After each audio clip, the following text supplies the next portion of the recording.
When the apocalypse hits, where's the safest place to be? The mountains, of course. As one of the biggest farmers in the county, my family's pig farm is nestled in the largest mountain range around. It's surrounded by peaks, bordered by a river, and sparsely populated, the perfect place to ride out the end of the world. In my past life, I was on an Amtrak train to New York City when the zombie outbreak started. Don't ask me why. My husband's company wasn't letting anyone off for the holidays until Christmas Eve, and I had to go meet him. Turns out, I never made it to Christmas. Instead, I ran straight into the first wave of the undead horde and became one of them. Damn corporate greed, it got me killed. Chloe, are you listening? The voice from my phone snapped me out of it. Chloe? What's wrong? Why aren't you talking? The voice on the other end grew more anxious. It was my husband, Leo. But, wasn't I killed on that train? Realization dawned on me. I snatched the phone from my ear and looked at the date. February 2nd, 2050. I was reborn. Reborn a full 2 weeks before the zombie outbreak. There was still time. I did a little jump for joy and quickly replied, "I'm fine, honey. I'm okay." "All right, then I'll go ahead and book your ticket." February 17th, the G6554 train? My expression hardened. "No, Leo," I said, my voice serious. "You have to come home." After I explained everything, Leo and I made a plan on the spot. I would stay here and stock up on supplies while he took immediate leave from work to come back. Leo and I were high school sweethearts. He got into NYU, a top-tier university, while I only managed to get into a local community college. But we were friends, and one thing led to another. The genius somehow fell for a goofball like me. He even ignored everyone's advice and dragged me to the courthouse to get married right after graduation. His parents were so mad they didn't speak to him for months. But what was done, and my in-laws were actually pretty decent to me. They never gave me a hard time. I lived in New York for 2 years before moving back home to take care of my parents when their health started failing. I also took over the family pig farm. Back in school, a teacher had talked about sustainable agriculture. Building on my dad's work, I used the pig manure to fertilize the greenhouses next to the farm, which gave us a year-round supply of fresh vegetables. Our pigs weren't raised on commercial feed, but on fermented soy mash. It was cheap, and the meat quality was excellent.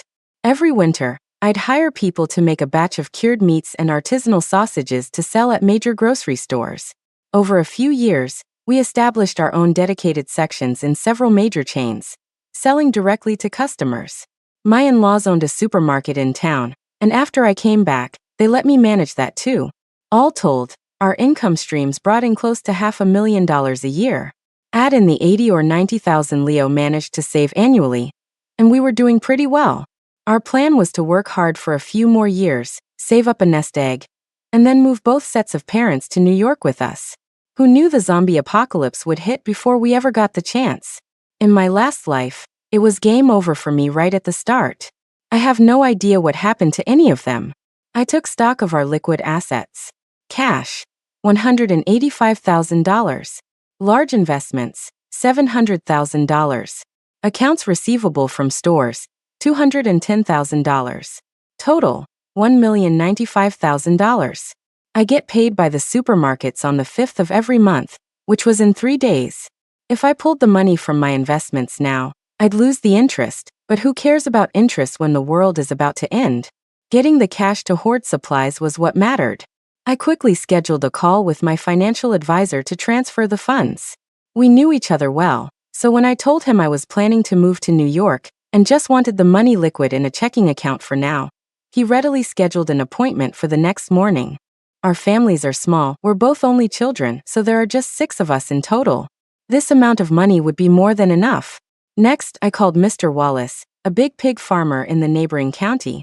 I told him I was moving to New York and offered to sell him my 50 sows, over 1,000 piglets and 500 hogs under 100 pounds at a rock-bottom price, $20,000 for the lot.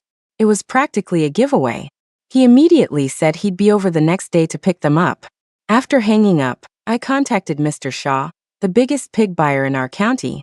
I offered to sell him the 1,652 market hogs on my farm all at once. The current price was about $0.85 a pound, but I offered them to him for $0.60.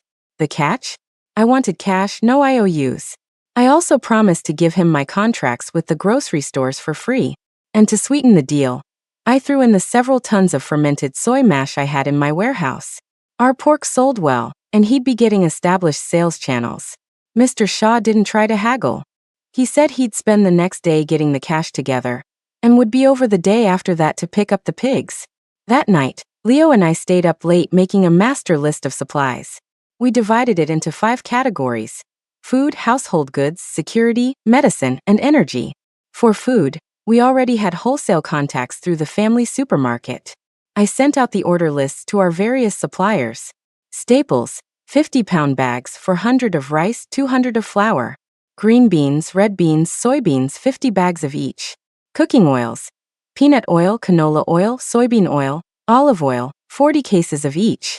Seasonings, oyster sauce, soy sauce, dark soy sauce, teriyaki, cooking wine, MSG, sriracha, chili bean paste, vinegar. 1 case of MSG, 20 cases of sriracha were all obsessed, and 5 cases of everything else.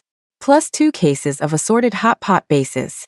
Instant meals, self-heating hot pots, instant rice meals, every flavor of ramen, mac and cheese, rice noodles, etc., 50 cases of each. Drinks, Coke, orange juice, coconut water, Sprite, apple cider, iced tea, milk tea, 10 cases of each. Plus 40 cases of assorted beers. My dad and father-in-law love a beer with dinner, and I wasn't about to take that away from them. Canned goods, canned beef, assorted fruit, tuna, Spam, canned seafood salads, 5 cases of each. Snacks, assorted nuts, beef jerky, chips, crackers, cookies, snack cakes, instant chicken feet, quail eggs, chocolate, assorted candies, 10 cases of each. Milk, 50 cases of assorted milk. Water, 150 cases of various sized bottled water. 505-gallon jugs. Water would be contaminated in the apocalypse, so we had to stock up.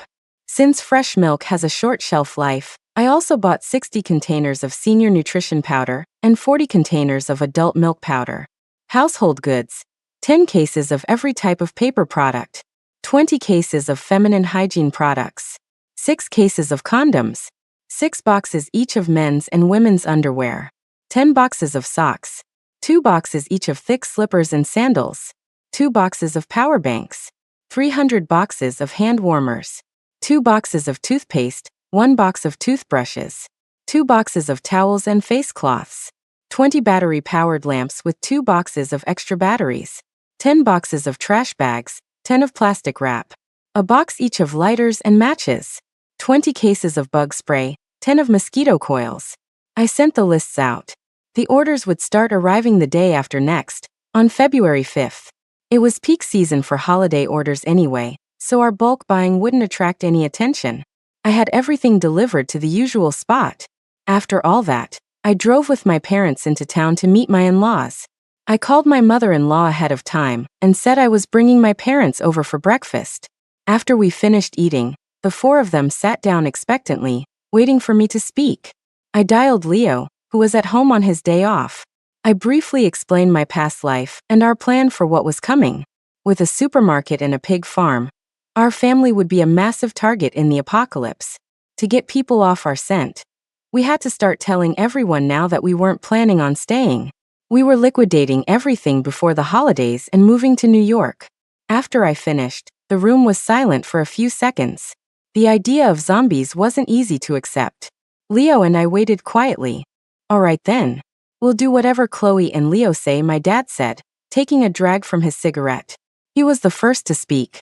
Your mother and I are old. What's important is you too. We've got $200,000 saved up for our funeral. Your mom will transfer it to you. Buy whatever you need. We have over $400,000, my father-in-law added. With your parents' $200,000, that's over $600,000. It should be enough for supplies. Chloe, how much do you two have on hand? After the payments come in tomorrow and the day after, we'll have about $1.1 million, I said honestly. Okay, here's the plan, my father-in-law continued. We'll sell this house and the supermarket.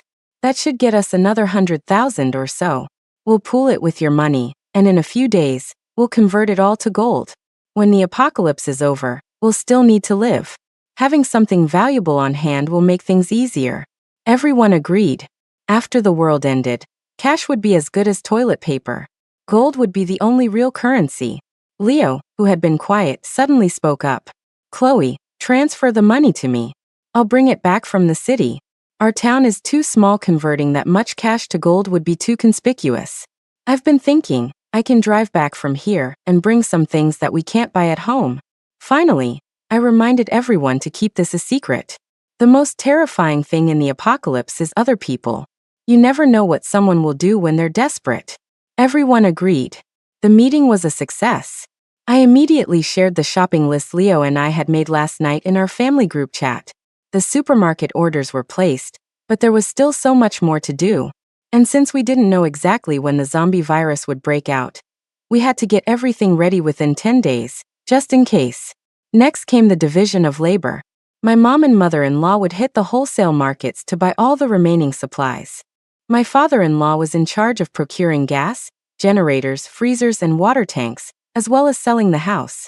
Leo had a friend in New York who owned a pharmacy, so he took full responsibility for buying medical supplies. Bringing them back from the city wouldn't look suspicious. I was in charge of selling off the pigs and the greenhouse vegetables. My dad would handle upgrading the farm's security.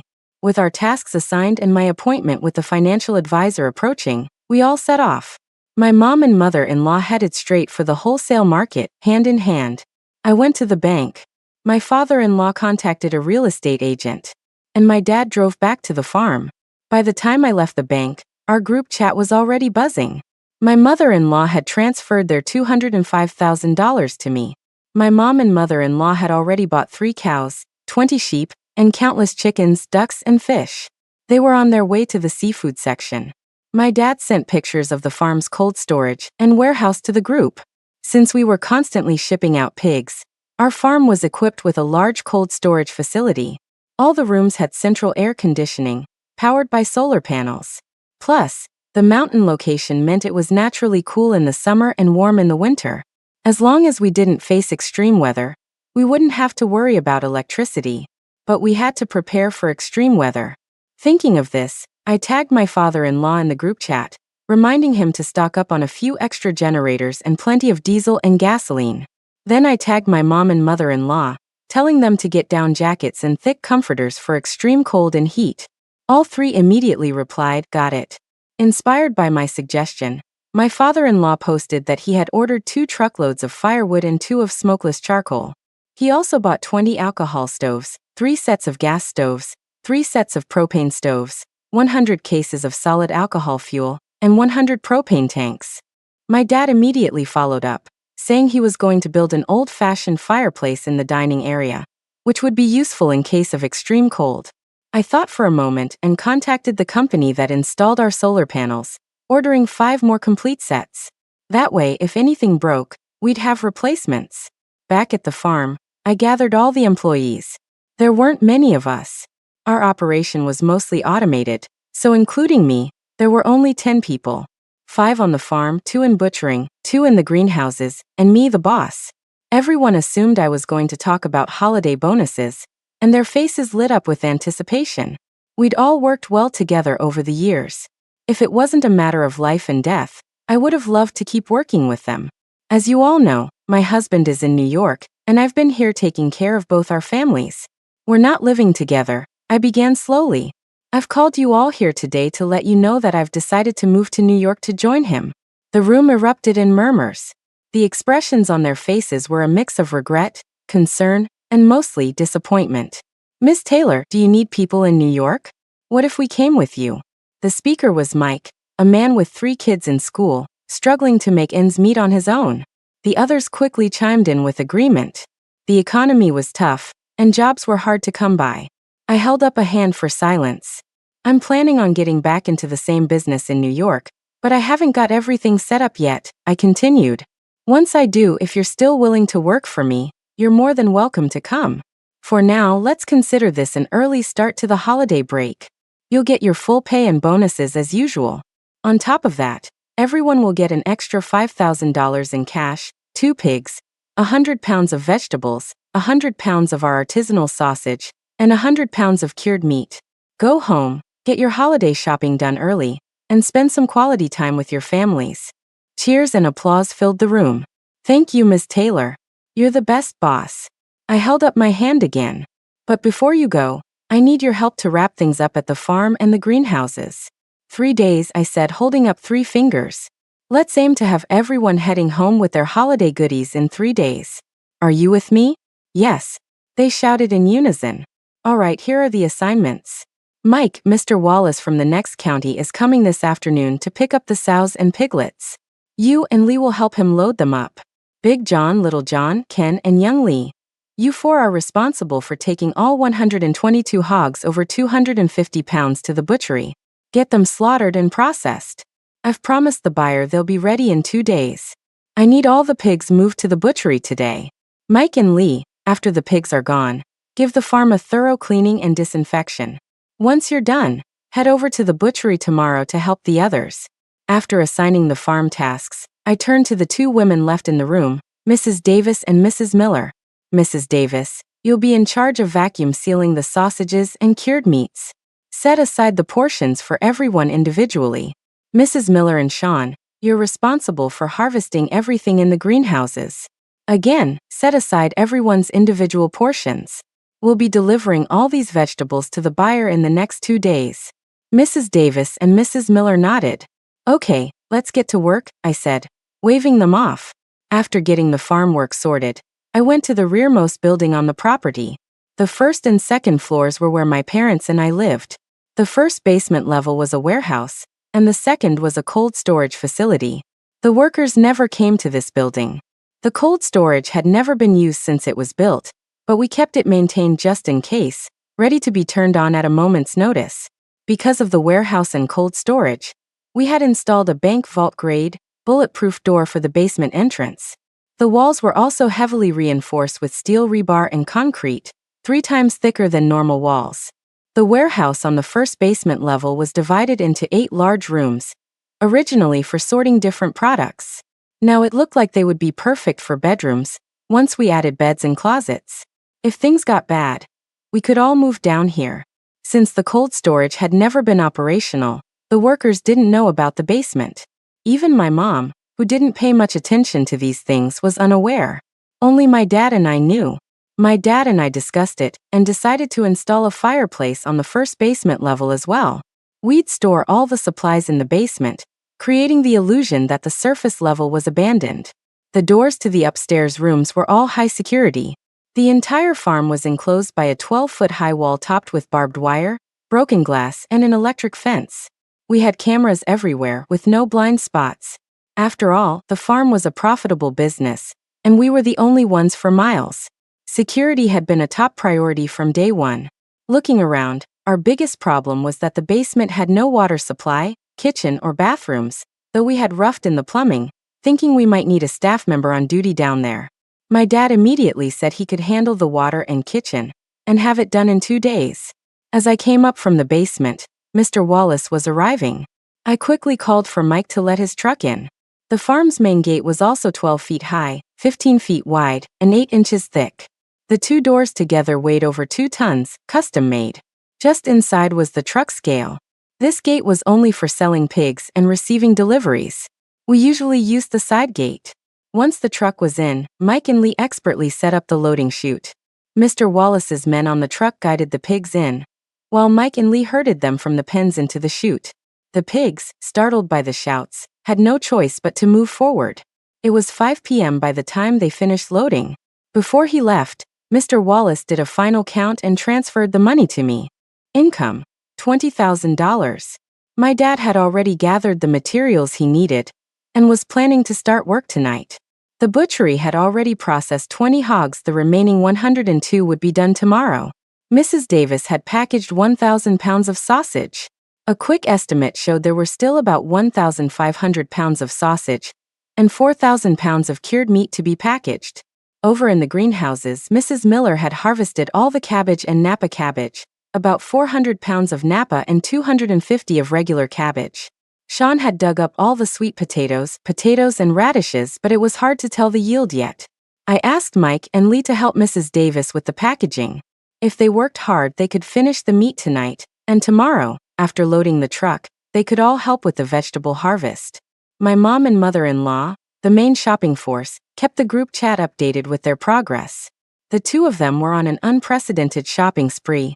In one afternoon, they had bought 200 pounds of shrimp, 50 pounds of abalone, 50 pounds of lobster, 50 pounds of king crab, and countless other types of seafood. Their reasoning was we can't neglect ourselves.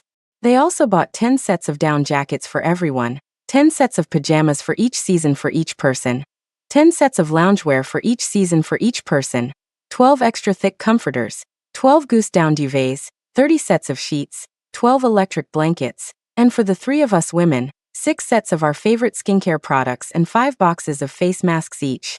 To prepare for a potential water shortage, on top of what I'd already bought, they purchased 12 boxes of disposable underwear. They also bought 500 pounds of cat litter, saying it could be used for personal sanitation if we were stuck inside during extreme cold. The two of them were in a buying frenzy, announcing they were heading to the fruit and vegetable wholesale market the next day. Looking at the chat log, I thought for a moment and contacted a friend who sold fitness equipment. I ordered 3 treadmills and 6 spin bikes. We'd need to stay active if we were cooped up. My friend mentioned they had just gotten a new batch of spin bikes that could generate electricity. I immediately upgraded to those. They were more expensive but far more practical. My father-in-law hadn't been idle either.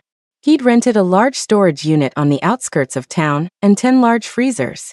Everything my mom and mother-in-law bought could be delivered directly there. He also showed the house to 2 potential buyers. Because he was selling at a discount and the location was good, one buyer decided on the spot, putting down a $2,000 deposit. The rest would be paid in full at closing. Meanwhile, Leo had already purchased all the medical supplies. He also ordered 4 drones, 6 high-powered airsoft rifles, and several boxes of steel BBs. He had already dropped his Land Rover Defender off to be modified and armored, expecting it to be ready around the 6th. For now, he had rented a beat-up minivan for hauling things. As soon as his car was ready, he would start driving back and should arrive around the 7th. The sausage and cured meat packaging went on until 9 p.m. My mom didn't come home that night, so my dad and I just grabbed a quick bite. At 10:30 p.m., we had another meeting in our small group chat. First, we tallied the finances. Mom, mother-in-law, meat $13,852, seafood $5,135, household goods $35,262, total $54,249. Father-in-law, 6 silent generators $18,000, diesel $400, gasoline $2,310, firewood $1,340, charcoal $2,850, alcohol stoves $300, alcohol fuel $2,600, gas stoves $360, propane $1,450, warehouse freezer rental $2,000 equals total $33,610. Me. 5 solar panel sets $50,000, treadmills $1,536, power generating spin bikes $1,800, total $53,336. Dad. Various materials $1,500. Worker salaries bonuses $57,600. Income today $20,000. My cash $185,000, $700,000, $20,000, $905,000. Mother-in-law, $451,000. Mom, $205,000. Receivables, $210,000. Total expenses, $200,300. Disposable funds, $1,572,700. Seeing we still had plenty of money, everyone felt optimistic. We chatted for a bit longer before heading to bed. February 4th. 13 days until the outbreak. My dad was up at 8 a.m., already busy in the basement. Today he planned to build the kitchen and lay out the plumbing and electrical. At 9 a.m., Mr. Shaw arrived with 2 large trucks. The trucks parked side by side in the open area outside the pig pens. Mike and Lee methodically started herding the pigs. They didn't finish loading until 3 p.m. All 1,652 hogs, and the soy mash were on their way.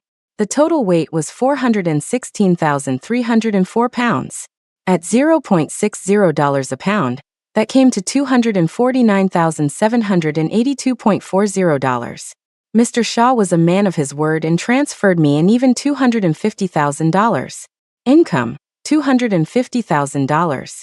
I accepted it without argument and had Lee bring out 2 boxes of cured meat, 2 boxes of sausage, and a bag of potatoes. The holidays are coming up. It's not much, but if you don't mind, take it and give it a try. I know the quality of your family's work. Thank you for the gift, Miss Taylor, Mr. Shaw said, accepting it graciously. Hope we can work together again in the future, I said with a nod. Mr. Shaw had a huge business, and I didn't really expect him to keep the stuff I gave him. But as it turned out, he was so busy before the outbreak that he forgot about it. When the apocalypse hit, that food ended up getting him through the toughest initial period. But that's a story for another time. After the trucks left, Mike and Lee started cleaning and disinfecting the pig pens. By the time they finished and took out the trash, it was dark. The work at the butchery was also done, with the meat stored in the adjacent cold storage facility. The supplies I ordered on the 3rd had been delivered to the supermarket's warehouse. My father-in-law signed for them and sent me the invoices, totaling $120,500. I immediately transferred the money to the various suppliers. At the same time, my father-in-law bought 10 large water storage tanks, 3 rainwater collection systems, and 6 water purification systems for a total of $25,000. My mom and mother-in-law went to the dry goods, nut and seed markets today, spending $10,000. Back at the farm, Mrs. Davis and the others finished harvesting the radishes and sweet potatoes, yielding 700 pounds of radishes and 500 pounds of sweet potatoes. Tomorrow they would harvest the potatoes, and then their work would be done. That evening, I posted the updated finances in the group chat. Income, $250,000. Expenses, $155,500. Disposable funds, $1,667,200. February 5th. 12 days until the outbreak. Today was the day to collect payments from the supermarkets. I had already told the store managers I was moving to New York, so we were settling all accounts up to February 4th. Mr. Shaw's people took over the stalls today. Since there was no disruption to the store's operations, everyone settled their accounts quickly and without issue. The final tally was $15,000 more than I expected. Total collected, $225,000. We now had a total of $1,682,500. I had $1,358,000 on hand, and my mother-in-law had $324,000. After leaving the supermarket, I went straight to the bank and transferred $1.2 million to Leo. From the bank, I drove to the butchery. The crew had already loaded 100 hogs worth of meat onto a truck. The meat from the remaining 22 hogs was brought back to our farm. I rode with the truck driver straight to the storage unit my father-in-law had rented.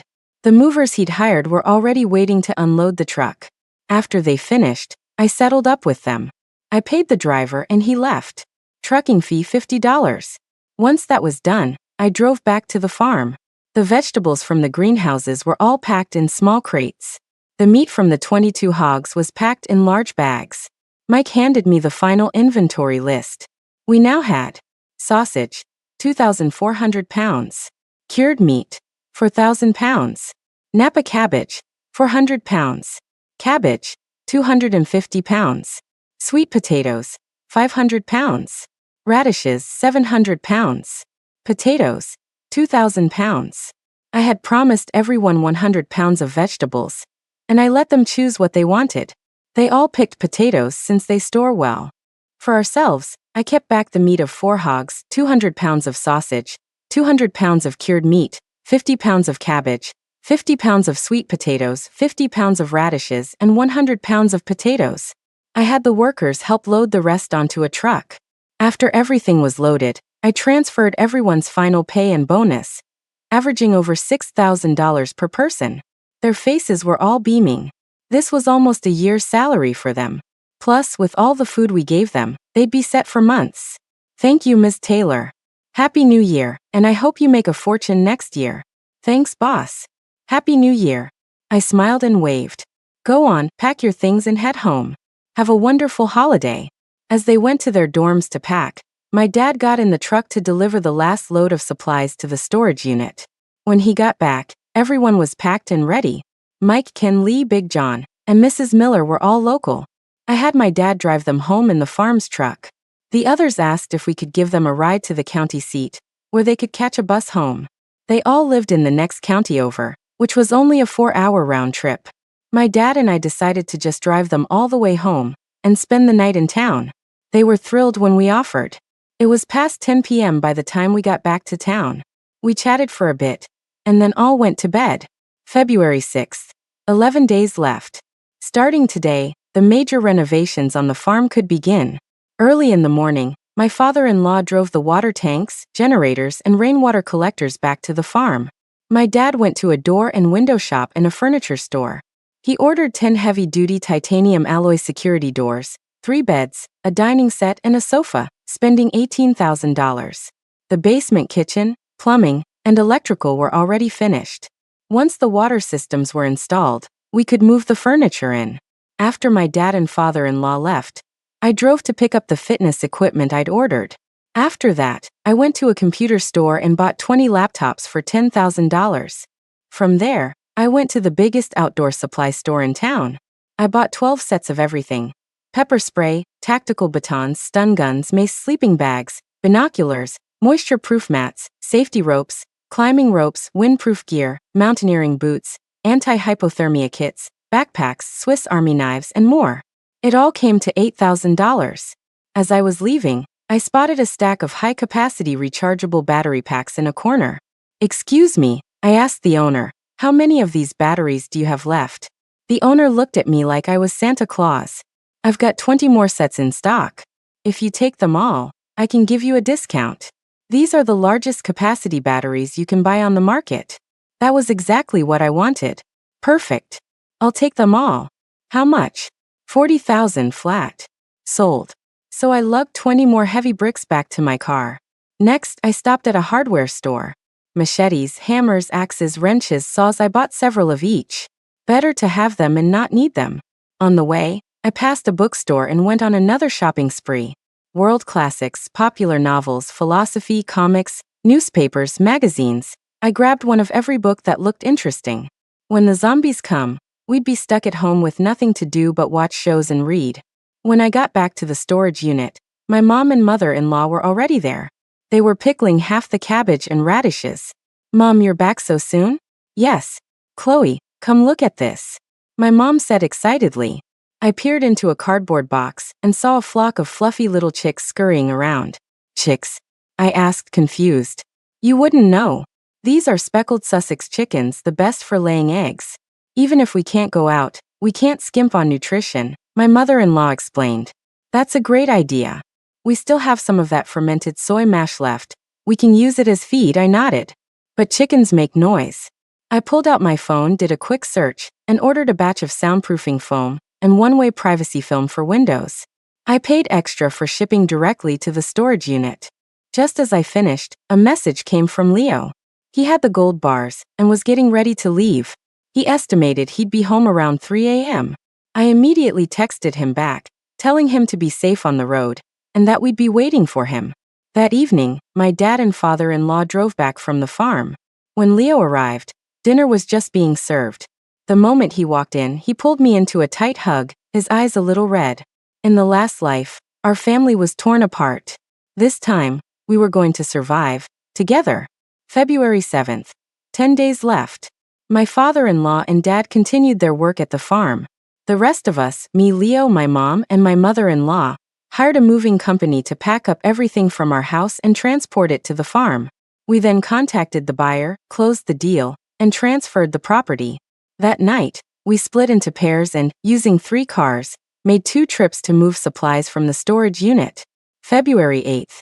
9 days left. The basement was now fully furnished. To avoid suspicion, we installed 2 separate electric meters, one for upstairs and one for the basement. Leo upgraded the farm's electric fence to a high-voltage system. My dad applied the privacy film to all the windows, and my father-in-law installed the soundproofing foam. We had only managed to move a corner of the warehouse's contents last night. Today we rented 6 moving trucks. During the day, we loaded them at the storage unit. After midnight, we started moving everything to the farm. We didn't finish unloading until 6 a.m. The once empty pig pens were now stacked to the brim with supplies. Thankfully, the pens were enclosed structures, like individual little houses, so everything was sheltered. February 9th. 8 days left. We were all exhausted from the previous night and slept until 3 p.m. When we woke up, Leo, my dad, my father-in-law, and I went to return the rental trucks. My mom and mother-in-law stayed home to organize the supplies. That evening, we brought a truckload of cement and rebar back to the farm. After dinner, we all gathered to review our finances. Leo had spent all the money he had. I had $88,000 left, and my mother-in-law had $300,000. A total of $388,000 remaining. We didn't know if cash would be useful after the apocalypse, but we couldn't leave ourselves with nothing. So we decided my money would be our final emergency fund. Tomorrow, we would spend my mother-in-law's $300,000 on gold. February 10th. 7 days left. Today was the day our family left for New York. After breakfast, we packed our cars with luggage and filled the trunk with sausage, potatoes, cured meat, and pork, and drove back to our old hometown. We went door to door, giving gifts of food to all our close relatives and friends, telling them we were leaving for New York that afternoon. We had lunch at a cousin's house. Afterwards, our group drove towards the highway. As we got on, we made sure to post a few pictures in the village's group chat, complete with a hopeful caption about our new life. We drove to the next city over, where the chances of running into someone we knew were low. After getting off the highway, we went straight to the largest shopping mall in the city. We split up, pretending not to know each other. I walked into a jewelry store and, without a word, started buying the heaviest gold bracelets and necklaces they had. Within an hour, the $300,000 was gone. We met back at the parking garage. From there, we drove to another mall for dinner and some last-minute fun. We got our favorite milk teas, cakes, and snacks, buying several of each to go. Starting tomorrow, we'd be stuck in our mountain fortress. Tonight was our last hurrah. After eating our fill, we drove back, sneaking onto the farm at 2:30 a.m. Over the next few days, while we still had power and water, we charged every power bank and battery to full. 10 laptops ran simultaneously, downloading TV shows, movies, and variety shows, anything we could get our hands on. During the day, we organized the supplies. At night, the whole family moved into the basement. After several days of hard work, everything was sorted and categorized. With the freezers and warehouses packed to the brim, our family could easily survive down here for 3 years. In their spare time, my dad and father-in-law covered the gaps between each building with corrugated steel roofing. From above, it looked like one solid structure. Not even a drone could see what was happening inside, unless it flew directly into the compound. This meant that even after the outbreak, we could move around freely during the day. On February 15th, videos of people with rabies-like symptoms biting others started appearing online, but they were quickly deleted. The zombies were starting. We sprang into action immediately. Just in case, we set up a roadblock 2 kilometers down the road from the farm, a massive pile of 10 felled trees. It should be enough to stop a wave of zombies. Back at the farm, we quickly sealed both gates shut with cement. The electric fence was powered on to its maximum setting. We started taking shifts monitoring the security cameras. At 10 a.m. on February 17th, the zombie outbreak went global. The internet was overrun. Every platform was flooded with videos of zombies attacking people. Listening to the screams in the videos, a suffocating fear washed over me. 10:10 a.m. In my previous life, this was the exact moment a zombie burst into my train car and killed me with a single bite. "It's okay, Chloe. It's all in the past," Leo said, seeing the video on my phone. He pulled me into a tight embrace, comforting me. I nodded. This life would be different. 10:30 a.m. The same emergency broadcast began playing on every channel. "Dear citizens, our nation is currently under attack by an unknown virus. Please lock your doors and windows, shelter in place, and await government assistance. Please believe that the government will not abandon any citizen. Until rescue arrives, please do everything you can to survive." The message repeated over and over. Beneath every official post were countless pleas for help, but not a single one received an official response. At noon, a video call request popped up on my phone. It was Sean. Leo just shook his head slightly. I nodded, understanding.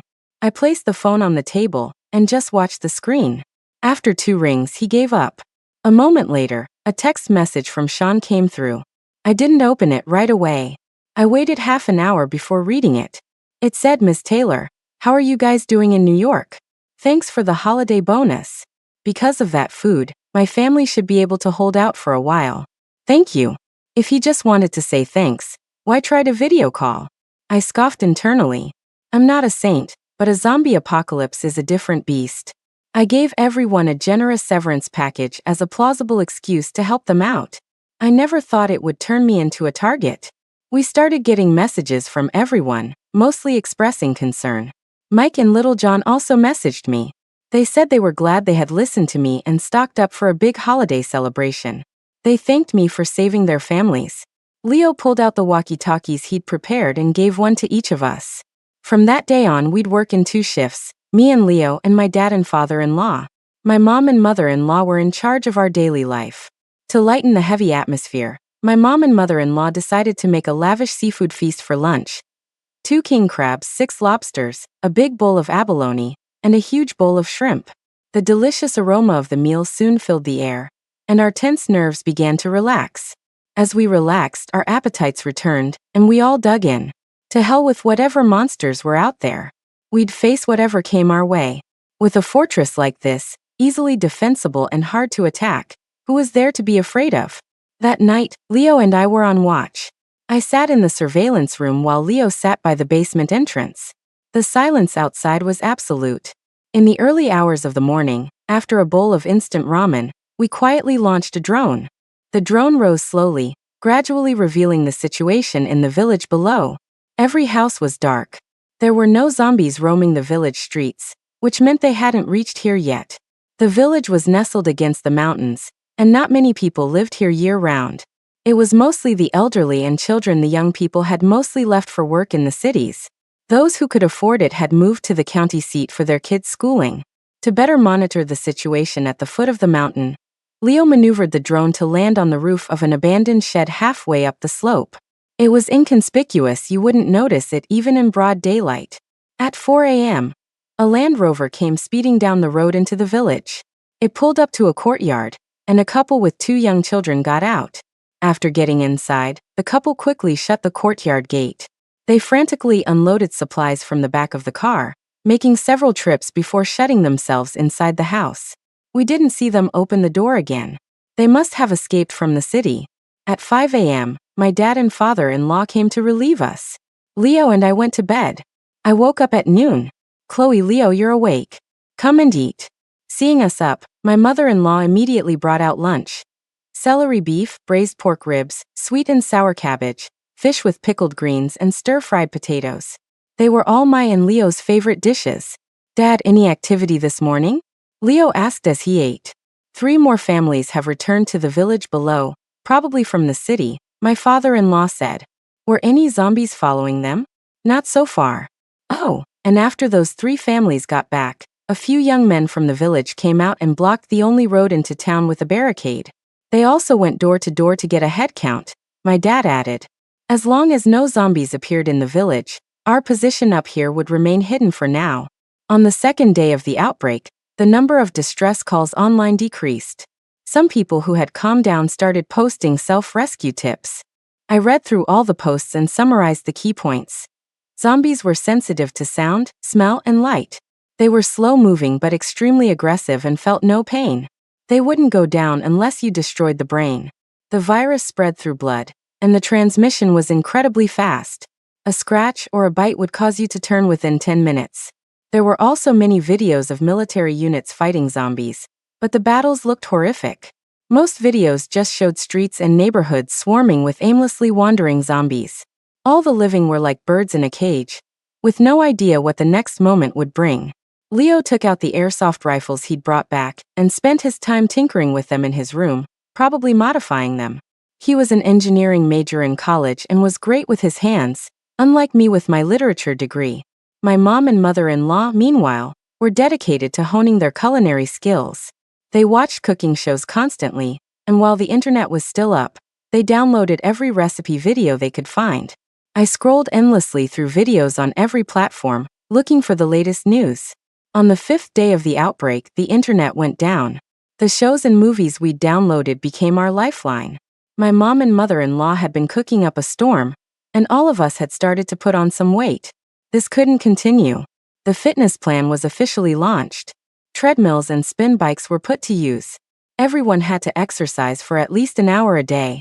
We couldn't let ourselves get so out of shape that we couldn't even run if zombies did manage to break in. The sixth day of the outbreak was Christmas Day. That day, the whole family worked together to prepare a magnificent dinner. My dad brought out a bottle of vintage Matai he'd been saving for years. My mother-in-law opened a bottle of red wine. I set up some mood lighting I'd bought, and we played last year's New Year's Eve broadcast on the laptop. Merry Christmas! We all raised our glasses. The road ahead might be difficult, but there was still light. To my dear family, Merry Christmas. That night, we forgot the fear of the apocalypse and just pretended it was a normal holiday, like any other year. 5 days later, the power went out in the valley below. But not for us. We had been running on solar power from the start, completely self-sufficient.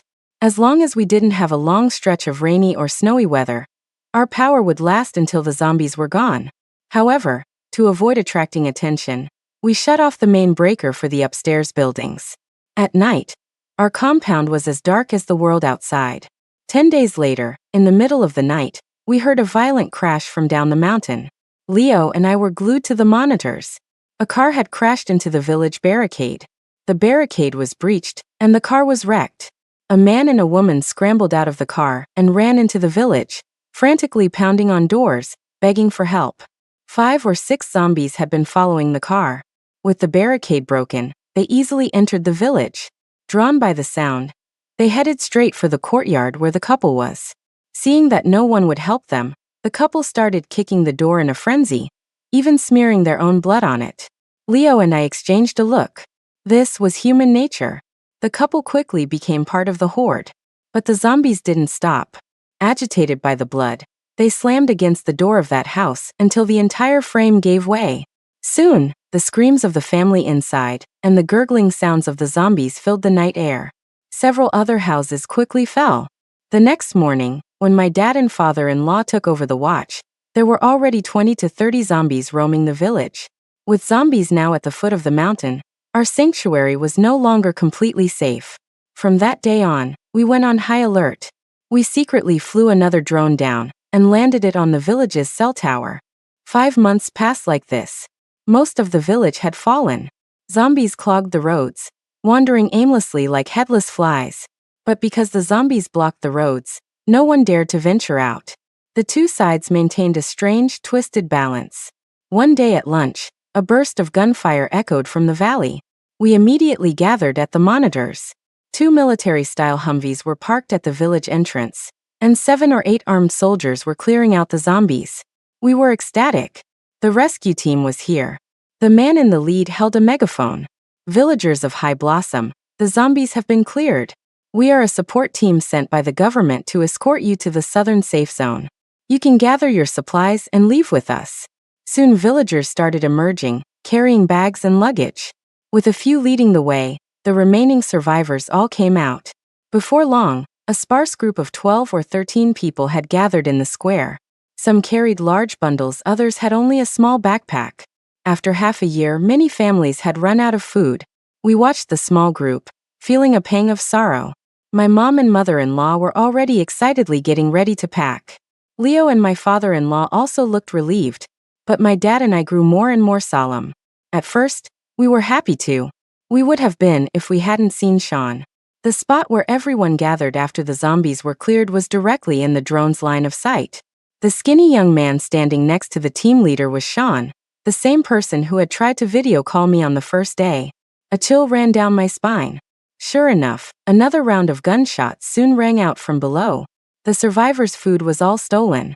Those who resisted were shot in the head. Maybe it was my imagination, but Sean seemed to glance in the direction of our farm, a twisted smile on his face. The villagers below became slaves to this group. The men were forced into hard labor, the women used to satisfy their captors' lust. Anyone who disobeyed was either beaten into submission or killed. In just half a day, the valley was filled with cries of anguish. We pulled out all our weapons and went on full combat alert. The inevitable was coming. The next night, 2 Humvees quietly left High Blossom Village. We would have been relieved if they hadn't driven straight up the mountain towards us. Remembering the smile on Sean's face, my heart leaped into my throat. Leo silently gripped the modified airsoft rifle in his hands. I went to wake up my dad and father-in-law. Soon everyone was armed. Once we were ready, Leo, my dad, my father-in-law, and I took a large bag of supplies up to the 3rd floor. My mom stayed to watch the monitors, while my mother-in-law guarded the basement door. We all communicated via walkie-talkies. Another drone was positioned quietly on the roof of one of the pig pens, a recording device attached. An hour later, 5 figures appeared on the road, each carrying a rifle and a military backpack. It looked like our roadblock had stopped their vehicles. Leading the group were Sean and a burly, bearded man, who was clearly their leader. It was too dark to see their expressions. As they got closer, we could faintly hear snippets of conversation. Pig farm. Ahead of time, supplies. It was obvious. Sean was selling us out to score points. That ungrateful snake, my dad muttered. The group reached the perimeter wall. We saw Sean pull something from his pocket, but it was immediately snatched by another tall, thin man. The thin man jogged towards the side gate. He had a key to the side gate made. My dad cursed, furious. A cold fear washed over me. The side gate was usually locked, with the only key kept in the duty office, to be returned after use. The fact that Sean had a key meant he had secretly copied it long ago, not just because of the sudden holiday. The kid's cunning was terrifying. Arg! A scream came from below the wall. The man trying to open the lock convulsed, slumped against the gate, and then went still. The remaining men quickly raised their rifles, scanning their surroundings. Boss, I told you. The Taylors have to be here. They're rich, they must have tons of supplies. Sean said excitedly. The bearded man kicked Sean aside and fired a shot into the air. Listen up in there. Let us in peacefully, and we might let you live. Otherwise, you're gonna regret it. Bang. Leo fired a shot in return, without a word. The 4 men outside took a step back. The bearded man pressed his gun to Sean's forehead. You said they were just ordinary business people. Sean's legs gave out, and he dropped to his knees. I don't know. Maybe it's just a bluff. Fall back, the bearded man said, glancing at the farm before leading his men away. But this was far from over. The next morning, 5 vehicles were parked at our main gate. The lead vehicle accelerated, ramming full speed into the side gate. The front of the truck crumpled, but the gate didn't budge. Thank God we had sealed it with cement. Otherwise, that impact would have brought it down. 7 burly men got out, all armed with rifles. The leader raised a pair of binoculars and scanned the inside of our compound. A moment later, they went back to their vehicles and returned with several large, insulated bolt cutters. They were going to cut the electric fence. This is bad, we thought. We couldn't let them succeed. I ran back down to the basement, filled a black plastic bag with water, and brought it back upstairs. My dad quickly attached it to one of our remaining drones. I flew it directly over the men cutting the fence. Leo took a clean shot. With a loud zap, the 2 men cutting the wire collapsed against the wall. The men outside immediately opened fire. I tried to pull the drone back, but it was too late. The drone exploded in a shower of plastic and fell to the ground. Having lost 2 of their own, the men outside were furious. They unleashed a hail of bullets at the building. The windows shattered into a spiderweb of cracks. We ducked into an inner room for cover. After a moment, we heard engines start. They were leaving. We all let out a collective sigh of relief.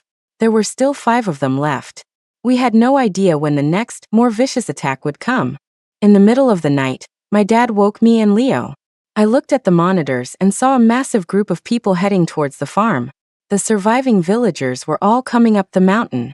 They were carrying ladders, each wrapped in some kind of insulating material. Leo quickly went to the storage room and dragged out a large cardboard box filled with glass bottles, his creations from the past few months. We all helped carry it upstairs. Several windows were already completely shattered from the daytime firefight. For villagers were being forced to cut the electric fence with insulated shears. During a lull in their work, Leo lit the wick on one of the glass bottles and hurled it out the window. It landed in the middle of the crowd. Boom. It exploded with a sharp crack. Glass shards tore into flesh, creating bloody holes. Arg. A chorus of screams erupted. One man collapsed to the ground, unable to get back up. We all gave Leo an unconscious thumbs up. Turns out, knowledge doesn't just change your fate, it saves your life. Our spirits soared. We all grabbed bottles and unleashed a furious barrage on the crowd below. 10 minutes later, the ground was littered with moaning bodies and a few more who wouldn't be getting up. The bearded leader kicked one of his fallen men and furiously sprayed our window with bullets.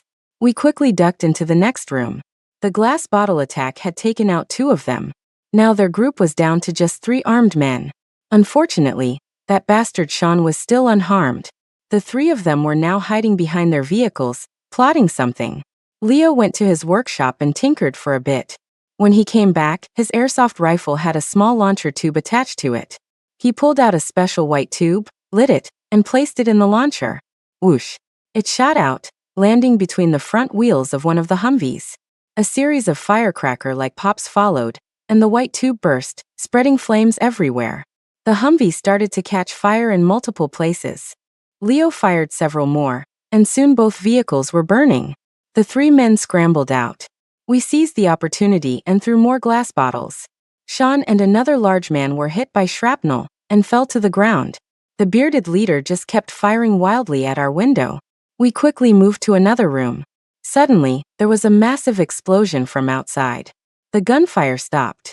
The 4 of us looked at each other. Then, my mom's excited voice crackled over the walkie-talkie. "It's over." The airsoft rifle I was gripping so tightly suddenly felt light in my hands. There were tears in all our eyes. It was finally over. After repeatedly confirming there was no more movement, we set up 2 long ladders, shut off the high-voltage fence, and climbed over the wall. The 2 vehicles were mangled beyond recognition. The bearded leader lay on the ground, his body charred, likely killed in the vehicle explosion. Corpses were scattered everywhere. My mom told us that when we started throwing the bottles, many of the villagers had taken the chance to run. Others who were injured had hidden nearby and limped away after the explosion. Leo and my dad went over the wall to repair the electric fence, while my father-in-law and I stood guard on the wall with our rifles. It was noon before we finished and returned to the basement. Our fortress was safe, just as we had built it. The future was still full of hope. The end.